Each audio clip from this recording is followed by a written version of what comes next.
Bismillahirrahmanirrahim. Alhamdulillahi rabbil alamin. Salatu salam ala syarfil anbiya'i wal mursalin. Nabiyina Muhammadin wa ala alihi wa sahbihi ajmain. Assalamualaikum warahmatullahi wabarakatuh. So inshallah tafsir, so itiyatalakay na natin yung Suratul Buruj. Alhamdulillah. So nagkaroon nga doon ng kumbaga doon sa lugar na kung saan nangyari itong kwento ng Ashabul Ukhdud. So sinakop daw sila ng isang mapang-api na hari. At pinipilit sila ng hari na ito na sumali sa kanilang relihiyon. Kaya nga bago pa yung mga kaganapan na ito ay nangyari yung kwento nung bata na gusto sanang gawin nung mangkukulam, nung salamangkero na alalay ng hari na magiging tagapagmana niya.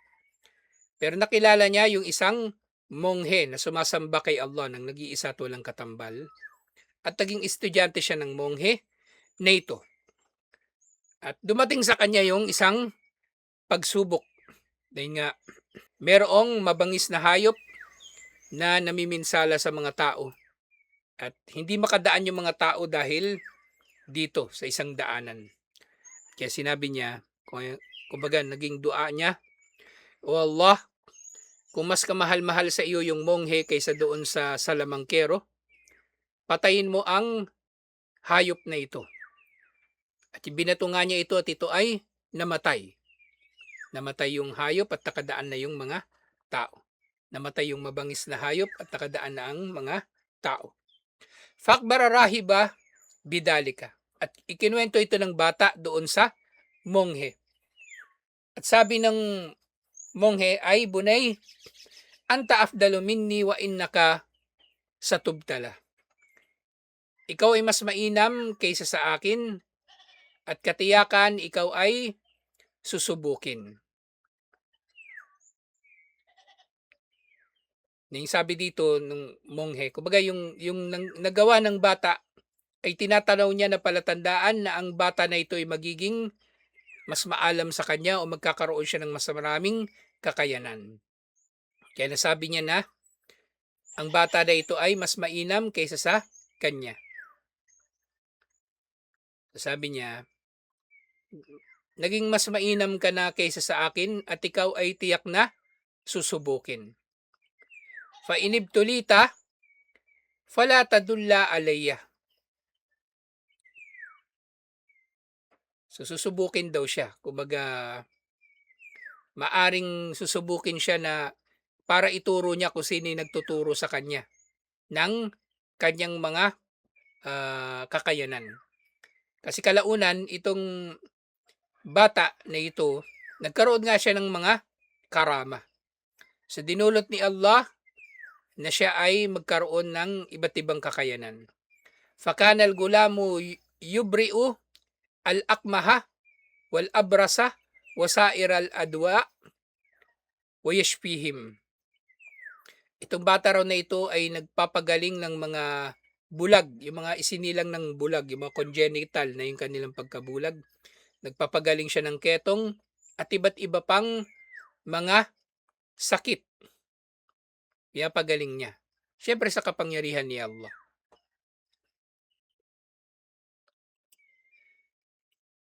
Wa kana lil maliki jalisun fa amiya fa sami'a bihi fa atahu bihadaya kathira. Yung hari daw ay meron siyang kasama, merong kaibigan o kakilala na nabulag. At nabalitaan niya ang tungkol sa bata na ito. At pinuntahan niya ang bata na ito, dala yung napakaraming mga regalo. Sasabi nung kasama nung hari, Ishfini walaka mahahuna ajma'u. Pagalingin mo ko at para sa iyo lahat ng ito. Lahat ng dala-dala niyang mga regalo ay ibibigay niya sa isang kondisyon lang, kumbaga na pagalingin siya ng bata. Pero sabi ng bata, Maana ashfi ahadan, hindi ako nagpapagaling sa sino man. Innama yushfillahu azza wa jalla. Pagkos ang tanging nagpapagaling ng sakit ay si Allah lang. Fa in amanta bihi da'awtullaha fashafaka. Kung ikaw ay maniniwala, mananampalataya kay Allah, magdudua ako kay Allah at siya ang magpapagaling sa iyo. Faamana fada'allaha fashafahu. At naniwala nga, nanampalataya itong kasama ng hari, nagdua para sa kanyang bata at pinagaling siya ni Allah. Thumma atal malika fajalasa minhu nahwa ma kana yajlisu. At nung gumaling na nga yung tao na yun, pumunta siya doon sa hari. Kasi magkakilala naman sila, magkalapit sila. At naupo siya malapit sa hari na kung saan siya nakaupo nung una. At tinanong siya ng hari, Ya fulan, man radda alika basarak. O pulano, sinong nagbalik sa iyo ng iyong paningin? Faqala Rabbi, sabi ng tao, ang aking Panginoon, siya ang nagbalik ng aking paningin. Faqala, at sabi ng hari, Ana, ako ang nagbalik ng iyong paningin, kasi tingin nga ng hari sa kanyang sarili, Diyos at Panginoon, parang si Paraon. Qala la, hindi. Sabi ng kaibigan ng hari, hindi ikaw. Rabbi wa rabbukallah. Ang Panginoon ko at ang Panginoon mo na si Allah. Siya ang nagbalik ng aking paningin, hindi ikaw. So nagalit yung hari. So parang katulad talaga kay Paraon. Wala ka rabbun gayri? Sabi ng hari. May iba ka pang Panginoon liban sa akin? Kala naam, Rabbi wa rabbukallah. Oo, ang Panginoon mo, ang Panginoon ko at Panginoon mo na si Allah. Falam yazal yu'addibuhu hatta dalla alal gulam. Dahil dito, galit yung hari. Pinarusahan niya yung kaibigan niya. Hanggang sa itinuro ng kaibigan niya yung bata na nagdua para sa kanya. Faba'ata ilayhi, faqala, ay bunay,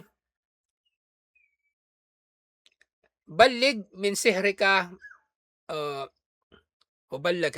ballaga min sihrika an tubri'ah al-akmaha wal abrasa wahadhil adwa. Sasabi nung hari, nung pinahanap niya yung bata. So, dinala yung bata doon sa kanya. Sasabi nung hari, O bata, ang iyong salamangka ay nakarating sa mataas na antas na nakapagpagaling ka ng mga bulag, may ketong at iba pang mga sakit. So, sabi nung hari na kumbaga pinapaamin niya yung bata doon sa kanyang kakayanan na manggamot. At yun nga, yung bata nandun na sa kanyang harapan. Nandun na yung bata sa kanyang harapan. Yun nga, balaga min sihrika an tubri al-akmaha wal abrasa wa hadi al-adwa. So nakarating na yung salamangka mo sa ganito kataas na antas. Nagpapagaling ka na ng bulag, ng ketongin at iba pang mga sakit. At sabi nung hari doon sa bata, katulad din ng pag-uusap nila nung kaibigan niya. Sabi ng bata, ma ashfi ahadan inama yushfillahu azza wa jal. Wala akong pinagaling na sino man. Ang nagpagaling sa kanilang mga sakit ay si Allah, ang marangal at kataas-taasan. Sasabi ng hari, Ana, hindi ba ako yung nagpagaling? Kalala, hindi, syempre, hindi ikaw. Kapal naman ng mukha mo na ikaw. Awala ka rabbul gayri, may iba ka pang Panginoon liban sa akin? Sabi ng hari. Sabi ng bata, Rabbi wa rabbukallah. Ang aking Panginoon at ang Panginoon mo ay si Allah. Fakadahu aidan bil adabi falam yazal bihi hatta dalla ala rahibi. So pinarusahan niya yung bata hanggang sa itinuro na ng bata yung monghe. Fautiya birrahibi, at dinala sa kanya yung monghe. So sabi nung hari do sa monghe, "Erji andine ka?" Faaba. Sabi nung hari do sa monghe, "Talikuran mo ang iyong relihiyon." Pero tumanggi ang monghe. Fawada al minsyara fi mafriki ra'sihi hatta waka'a shikkahu.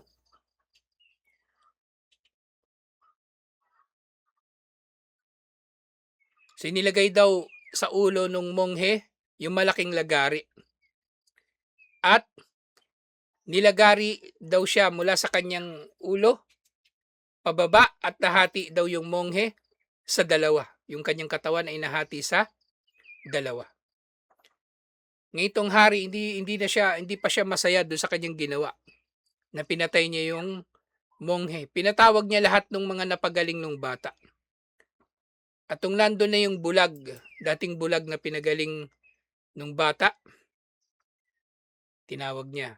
Wakala lila'ma, erji andinik. Talikuran mo ang iyong relihiyon. Faaba, at ito'y tumanggi. Fawada al minsyaru fi mafriki ra'sihi hatta waka'a shikkahu ilal ard. So nilagari din itong bulag, yung dating bulag na gumaling, at nilagari siya mula sa kanyang ulo hanggang sa nahulog na sa lupa, bumagsak sa lupa yung 2/2 ng katawan nito. Wakala lil gulam, at sabi niya doon sa bata, "Erji andinik." Umalis ka sa iyong relihiyon, tumalikod ka sa iyong relihiyon. Faaba, tumanggi yung bata. Faba'ata bihi ma'anafarin ila jabalin kada wa kada. Wakala ida balagtum dirwatahu fa in raja'a an dinihi wa illa fadahdihuhu. Kapag nakarating na kayo sa tuktok ng bundok na ito, pinapunta niya yung mga sundalo niya kasama yung bata. At sabi niya doon sa mga sundalo niya, kapag nakarating na kayo doon sa tuktok, tingnan ninyo kung tatalikod siya sa kanyang relihiyon. Kung hindi, itapon niyo siya mula sa ibabaw nito. Patayin ninyo yung bata, ihulog ninyo sa bundok. Fadahabu bihi, falamma alaw bihi aljabala, qala Allahumma ikfinihim bima syi'ta. Nang nakakit na yung mga sundalo kasama yung bata doon sa tuktok ng bundok, nagdua yung bata, "O Allah, bahala ka na sa kanila para sa akin." Faradya pa bihimul jabalu, at lumindol, yumanig ang bundok sa ilalim nila. Faduhidu ajmaun, at nahulog silang lahat. Yung mga sundalo, naiwan lang yung bata. Waja al gulamu yatalammasu hatta dakala alal malik.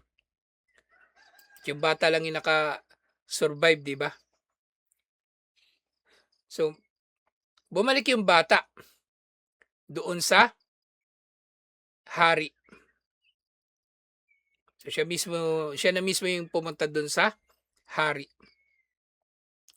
Sabi ng hari, "Ma faala ashabuka?" Anong ginawa ng mga kasama mo?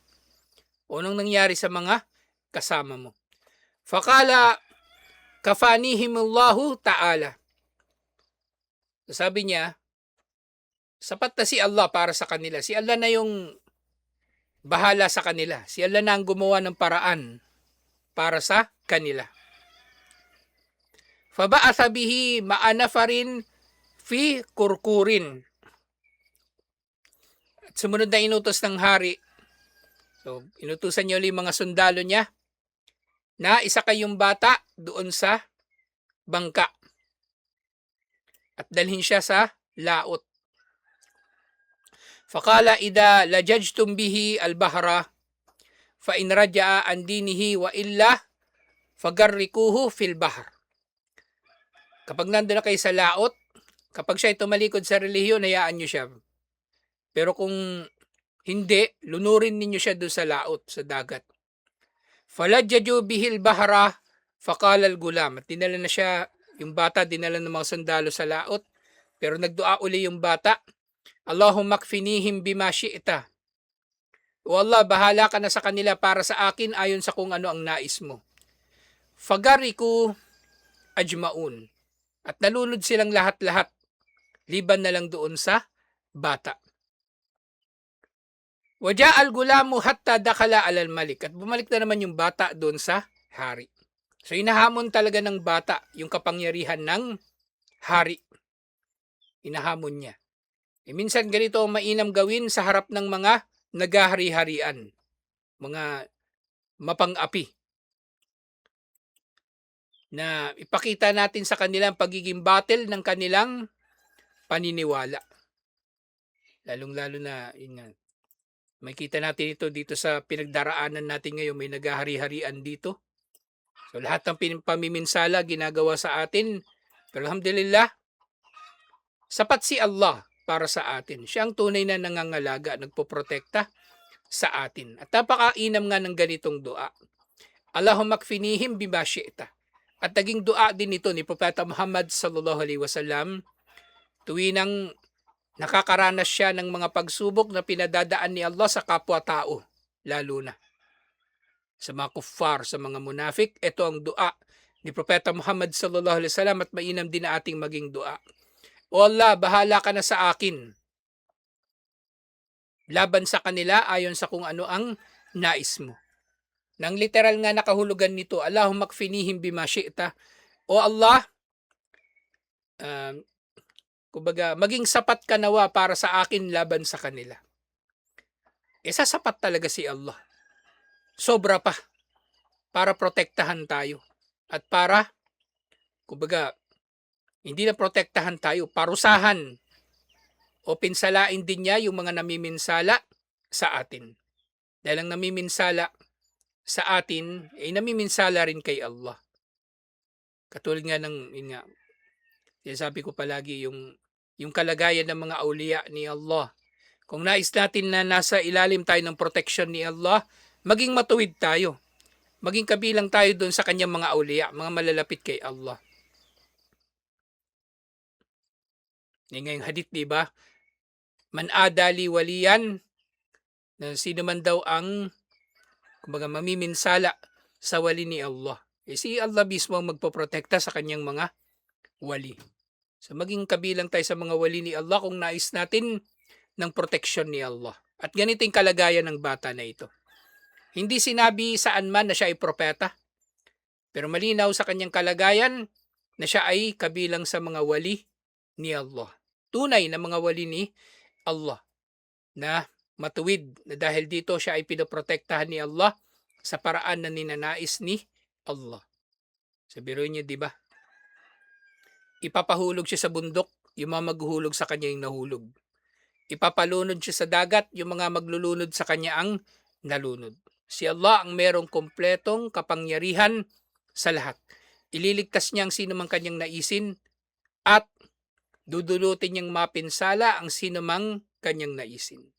Si Allah ang may kompletong kapangyarihan sa lahat. Kaya sa kanya tayo mananalig. At huwag tayong matatakot.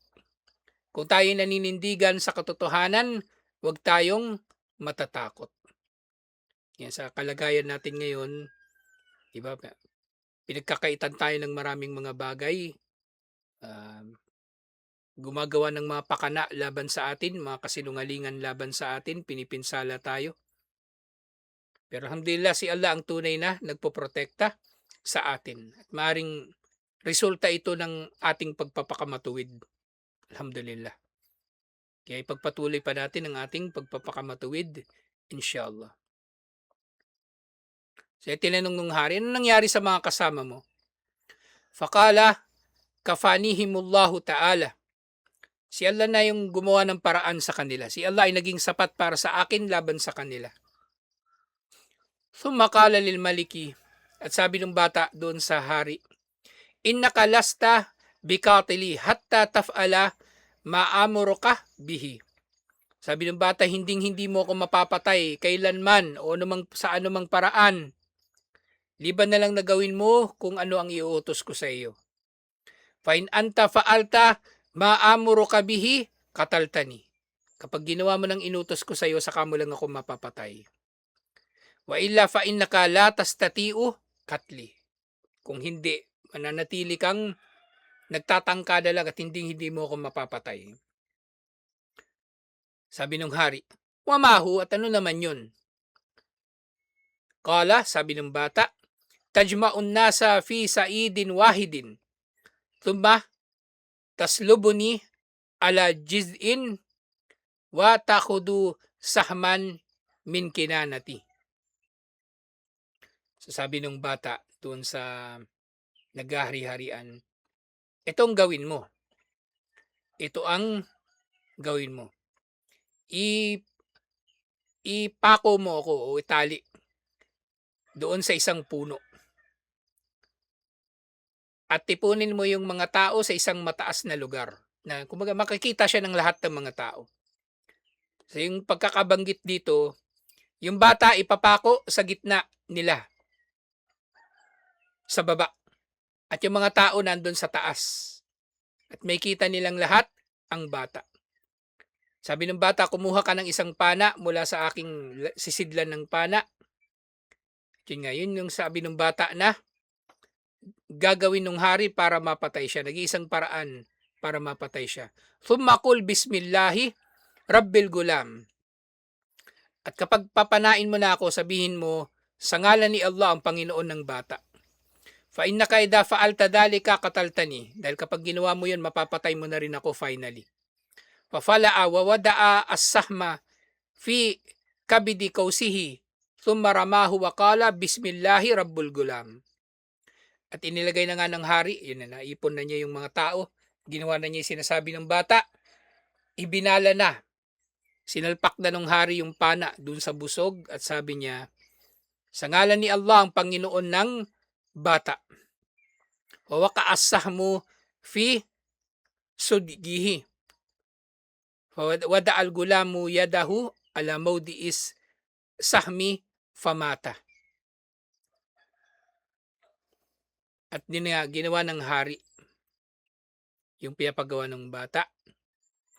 At tinamaan yung bata doon sa kanyang ulo. Doon sa may sentido niya mismo.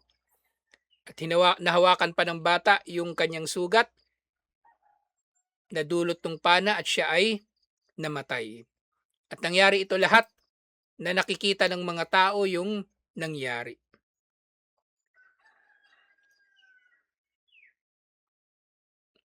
Fakalan nas, at sinabi ng mga tao, aman na birabbil gulam. Ngayon nananampalataya na kami sa Panginoon ng bata. Fakila lil malik, araita makunta tahdar. So sabi ng mga tao doon sa hari, lalo na yung kanyang mga alalay. So nakita mo ba kung ano ang nangyari? So nangyari na yung kinatatakutan mo. So yung mga tao nanampalataya tuloy. So sa halip na matatakot sila doon sa hari kasi napatay na niya yung bata, lalong naniwala yung mga tao sa Panginoon ng bata kay Allah.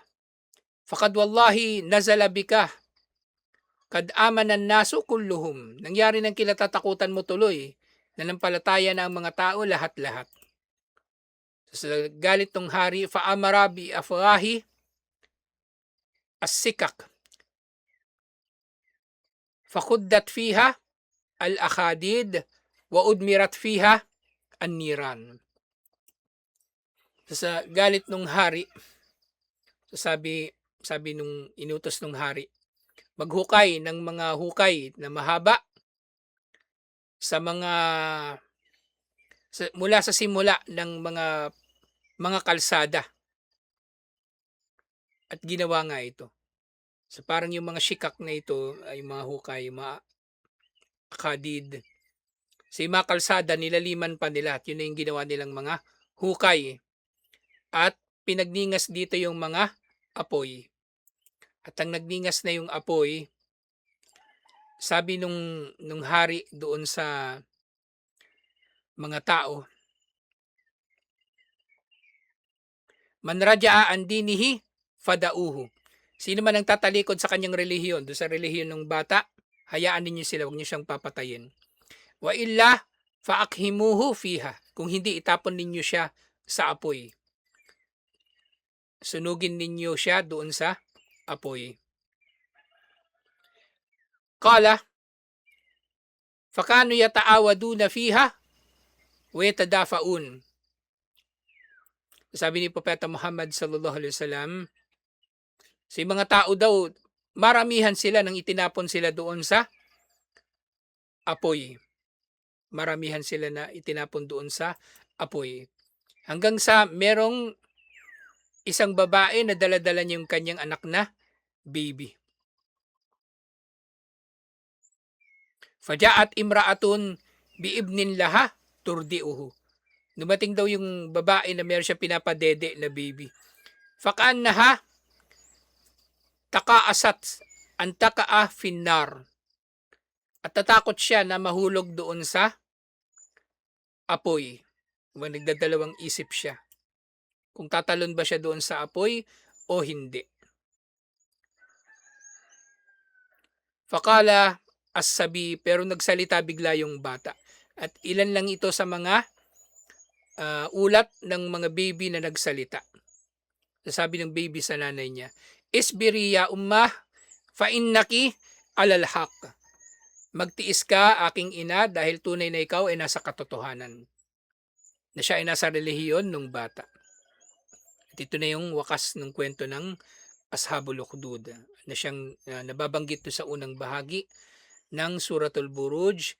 Alhamdulillah. So itong version na ito ang iniulat ni Imam Muslim. At gayon din naulat din ito ng iba pang mga tagapag-ulat ng mga hadith. Alhamdulillah. At tutuloy pa natin yung iba pang mga bahagi ng kasaysayan nito kasi may iba pang mga detalye na nababanggit dito. Alhamdulillah. Siyempre yung iba pang mga bahagi ng tafsir ng Suratul Buruj. Alhamdulillah. Sa tutuloy natin ito insyaAllah. Assalamualaikum warahmatullahi wabarakatuh.